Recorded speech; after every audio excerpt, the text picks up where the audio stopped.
questions from ABC Fake News after what you did with Stephanopoulos to the Vice President of the United States. I don't take questions from ABC Fake News. Let's talk about the real issues, George. I think the American people would benefit much more from that than from you going down some weird left-wing rabbit hole where the facts clearly show that Tom Homan didn't engage in any criminal wrongdoing. It's not a weird left-wing rabbit hole. I didn't insinuate anything. I asked you whether Tom Homan accepted $50,000, as was heard on an audio tape recorded by the FBI in September 2024, and you did not answer the question. Thank you for your time this morning. No, George, I said that I don't. Up next, we'll be right back. George Stephanopoulos didn't just cut JD off mid-sentence, he pulled the plug, which is exactly how journalists need to handle Trump and his fascist regime. The fireworks started when Stephanopoulos asked about bribery allegations involving border czar Tom Homan, who was caught on video where he allegedly accepted $50,000 from undercover FBI agents back in September 2024. Also, I just want to point out the fact that someone in Trump's regime was caught taking bribes should shock absolutely no one. I mean, Donald Trump literally took a bribe in the form of a luxury Boeing 747 jetliner for Air Force One, and now they're getting special treatment in Idaho. Seriously, Trump is so corrupt that he's running the country like a QVC channel. He's gone from shilling crypto that tanked faster than his approval ratings to selling cheap watches on True Social, proving that under Trump, time really is a flat circle of scams. Get your watch today at gettrumpwatches.com. Please make a great gift. It's Trump time. I'm gonna go ahead and guess that these pieces of crap are exempt from Trump's tariffs as they're probably made in China. China. China. China. China. China. China. China. China. Anyway, back to Trump's couch JD Vance getting kicked off the air. The White House border czar Tom Homan was recorded on an FBI surveillance tape in September 2024, accepting $50,000 in cash. Did he keep that money or give it back? George, you've covered the story ad nauseum. Tom Homan did not take a bribe. It's a ridiculous smear. And the reason you guys are going after Tom Homan so aggressively is because he's doing the job of enforcing the law. We can agree to disagree on that. So instead of just saying we're going to look into it or even no comment, JD Vance did the thing that every corrupt official spokesperson does right before a perp walk.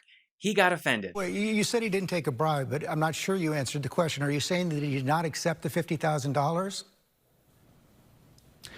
George, this story has been covered ad nauseum. He did not take a bribe.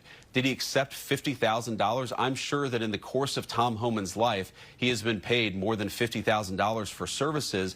The question is, did he do something illegal? And there's absolutely no evidence that Tom Homan has never taken a bribe or done anything illegal, which is why he's working in the administration. I'm asking you, did he accept the $50,000 that was caught on the surveillance tape? Did he accept that $50,000 or not? George, I don't know what you're talking about. Did he accept $50,000 for what? He was recorded on an audio tape in September 2024, an FBI surveillance tape, accepting $50,000 in cash. Did he keep that money? Accepting $50,000 for doing what, George? I'm not even sure I understand the question. Is it illegal to take a payment for doing services? The FBI has not prosecuted him. I've never seen any evidence that he's engaged in criminal wrongdoing. Nobody has accused Tom of violating a crime, even the far-left media like yourself. So I'm actually not sure what the precise question is. Did he accept $50,000? Honestly, George, I don't know the answer to that question. What I do know is that he didn't violate a crime. So you don't, what was caught on the tape, you're saying right now you don't know whether or not he kept that money? I don't know what tape you're referring to, George. I saw media reports that Tom Homan accepted a bribe. There's no evidence of that. And here's, George, why fewer and fewer people watch your program and why you're losing credibility. Because you're talking for now 5 minutes with the Vice President of the United States about this story regarding Tom Homan, a story that I've read about, but I don't even know the video that you're talking about. Meanwhile, low-income women can't get food because the Democrats and Chuck Schumer have shut down the government. Right now, we're trying to figure out how to pay our troops because Chuck Schumer has shut down the government. You're focused on a bogus story. You're insinuating criminal wrongdoing against against a guy who has done nothing wrong instead of focusing on the fact that our country is struggling because our government's shut down. Let's talk about the real issues, George. I think the American people would benefit much more from that than from you going down some weird left-wing rabbit hole where the facts clearly show that Tom Homan didn't engage in any criminal wrongdoing. Yeah, calling a bribery investigation a left-wing rabbit hole is an interesting choice. You know who else used that phrase? Alice, right before she fell into a hole full of madmen and crooks pretending to be kings. And let's be clear about something. Despite what Trump or Bondi or Homan or JD Vance say about this, the FBI sting was real. In September 2024, undercover agents posing as business people handed Tom Homan a bag containing $50,000 in cash after he allegedly promised to get them government contracts if Trump won. That's not a weird rabbit hole. That's a crime scene with a gym bag, and even though the case was later closed thanks to Trump's DOJ puppet Pam Bondi, Homan's alleged quote to the agents was that he could get them a deal once Trump's back in. Translation, he was so confident that Trump would win that he was taking pre-orders for corruption like it was a Kickstarter campaign. Really makes you miss when Republicans wanted to lock people up instead of cash them out.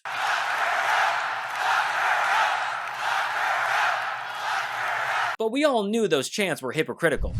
Well, it's official. I finally let go of my old pants, and honestly, I should have done it sooner. I recently switched over to Hexclad, and I am never looking back. And now that fall is here, you know what that means. The temps are dropping, but your kitchen's heating up. It's game day spreads, slow simmered stews, and comfort food on repeat. And if your current pans flinch every time they see high heat, you deserve better. Enter Hexclad, the cookware that's as serious about performance as you are about that meat thermometer. This is not your grandma's nonstick. Hexclad pans give you that perfect sear, crazy durability, and easy cleanup without babying your cookware. Stainless steel strength, toxin-free, non-stick convenience, and yeah, they look damn good sitting on your stovetop. Now, let's not forget about the real game changers. Hexclad's 6-piece and 12-piece sets take the guesswork out of cooking. Whether you're starting fresh or leveling up, these bundles cover every dish, every craving, every crowd. It's the kind of upgrade that transforms your kitchen from good enough to how did I ever cook without this? Plus, every Hexclad product is backed by a lifetime warranty. You're not just investing in better tools, you're setting the tone for seasons of cooking to come. Game days are coming. It's time to upgrade your kitchen before hosting season kicks off into full gear. Get 10% off at hexclad.com/Gabe and make sure your spread is as strong as your lineup. Support the show and cook with gear as serious as your passion at hexclad.com/Gabe. Let Hexclad know we sent you and experience the ultimate upgrade in your kitchen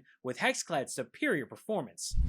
Now, of course, the White House tried to deny it with Caroline Leavitt saying this. Mr. Homan never took the $50,000 that you're referring to, so you should get your facts straight, number one. Number two, this was another example of the weaponization of the Biden Department of Justice against one of President Trump's strongest and most vocal supporters. And then Tom Homan kind of tried to deny it, but basically ended up admitting to the crime on Fox News. Oh, absolutely. Look, I did nothing criminal. I did nothing illegal. And there's hit piece after hit piece after hit piece. And I'm glad the FBI and DOJ came out and said, said that nothing illegal happened and nothing, no criminal activity. And even Attorney General Pam Bondi tried to deny it. There's a tape, right, with Mr. Homan? I mean, first of all, is there a tape that has audio and video of the transfer of the $50,000? You would have to talk to Director Patel about that. No, I'm talking to you. I don't know the answer, Senator. Yeah, you do know the answer to that. Don't call me a liar. I didn't call you a liar. You just said I know the answer. I said I don't know the answer. Well, you have to talk to Director Patel. What I said is that investigation was closed. If you don't know, why don't you know whether there was a tape and video? Which brings us to JD Vance, Trump's hand-picked vice president, who spent the whole interview denying it so hard that George Stephanopoulos basically said, you know what, I'm done. Commercial break. Which is wild because Stephanopoulos used to work for Bill Clinton, and even he's never seen someone dodge a question that badly. It depends upon what the meaning of the word is. Yes.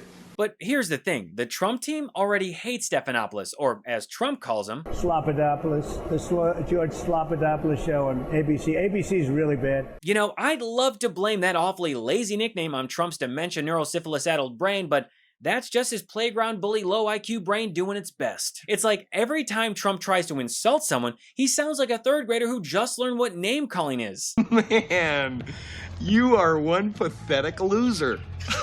Anyway, like I was saying, we know Trump's team hates Stephanopoulos. I mean, Remember, last March, Trump sued him along with ABC News for saying that judges and 2 separate juries have found Trump liable for rape. Now, technically, the jury found Trump liable for sexual abuse, not rape under New York law, even though the judge said that Trump did in fact rape E. Jean Carroll. Oh, and by the way, Donald Trump still owes E. Jean Carroll $83.3 million. The reason this Tom Homan bribery investigation is so important is because Trump literally said in his first term that he was going to drain the swamp, which he didn't. Drain the swamp, and that's what we're doing.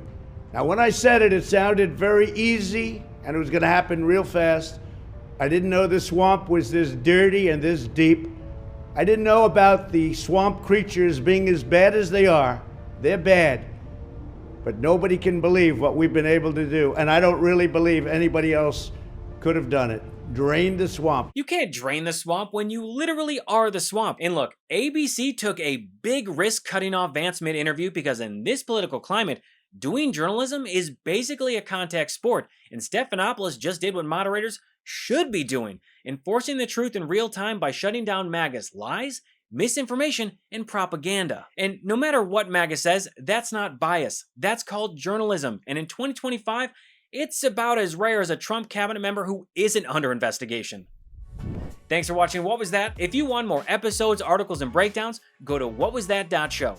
Join the community and become a paid subscriber today. It's just me behind the scenes, so every bit of support really makes a difference. And if you'd rather listen on the go, you can find What Was That on Apple Podcasts, Spotify, or wherever you get your shows. Until next time, I'm Gabe Sanchez, and this has been What Was That?